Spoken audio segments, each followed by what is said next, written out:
Hi friends, chicken pepper fry ఎలా చేసుకోవాలో చూద్దాము. దానికి కావాల్సిన పదార్థాలు: చికెన్ తీసుకోండి, ఒక 2 సార్లు కడుక్కున్న తర్వాత దాని మసాలా రెడీ చేసుకుందాము. 2 టేబుల్ స్పూన్ల ధనియాలు,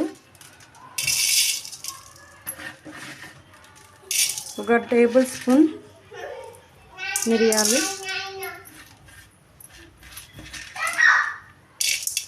కరివేపాకు, 2 రెమ్మల కరివేపాకు, 4 లవంగాలు, వీటన్నిటి వేసుకొని దోరగా వేపుకోవాలి.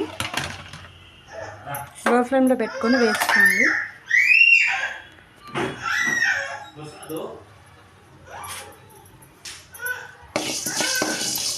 వేపినప్పుడు మంచి స్మెల్ వస్తుంది.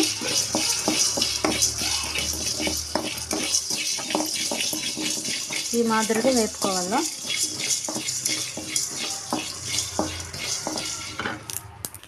ఈ మాదిరిగా వేపుకొని చల్లారిన తర్వాత మిక్సీ పట్టుకోవాలి. గ్యాస్ అంటించుకొని 2 టేబుల్ స్పూన్ల ఆయిల్ వేసుకోవాలి.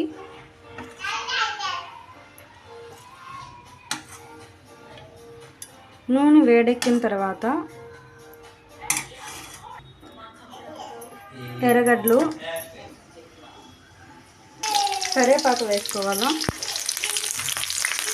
పచ్చిమిర్చి 4 చీలికలు, టమోటా,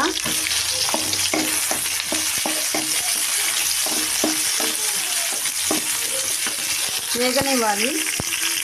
కొంచెం ఇట్లా ఉడికిన తర్వాత అల్లం వెల్లుల్లి పేస్ట్ వేసుకొని వేసుకోవాలి. పచ్చివాసన పోయేంత వరకు వేసుకోండి. ఇది వేగే లోపల మనము మిక్సీ పట్టుకుందాం. ఈ మాదిరిగా మిక్సీ పట్టుకోవాలి. ఈ విధంగా వేగిన తర్వాత చికెన్ వేసుకోవాలి. చికెన్ వేసుకొని అంతా కలుపుకోవాలి. ఈ విధంగా కలుపుకున్న తర్వాత తగినంత ఉప్పు వేసుకోవాలి. ఉప్పు వేసుకొని కలబెట్టుకొని కొంచెంసేపు అట్లా ఉడకనిద్దాము.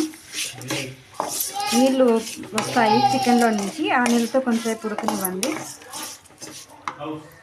ఈ మాదిరిగా చికెన్లో నీరు బయట వచ్చిన తర్వాత మనం ఆల్రెడీ మిక్స్ చేసి పెట్టుకున్నాం కదా, ఆ పౌడర్ మిక్స్ వేసుకోవాలి.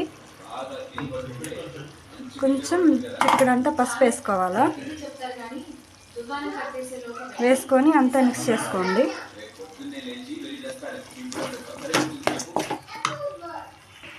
ఈ మాదిరిగా కలుపుకొని లో టు మీడియం ఫ్లేమ్లో ఫ్రై చేసుకోవాలి. అప్పుడప్పుడు కలుపుతూ ఉండాలా, మాడిపోకుండా. ఈ నీరంతా ఎక్కిపోయేంత వరకు కలుపుకోవాలి. ఫైనల్గా మనకు చికెన్ పెప్పర్ ఫ్రై రెడీ అయిపోయింది. దానిపైన కొత్తిమీర వేసుకొని కలుపుకొని స్టవ్ ఆఫ్ చేసుకునేద్దాం. ఇది చపాతీలోకి, రైస్లోకి చాలా బాగుంటుంది, రసంలోకి. ఈ వీడియో నచ్చినట్లయితే లైక్ చేయండి, షేర్ చేయండి, సబ్స్క్రైబ్ చేసుకోండి. Bye friends.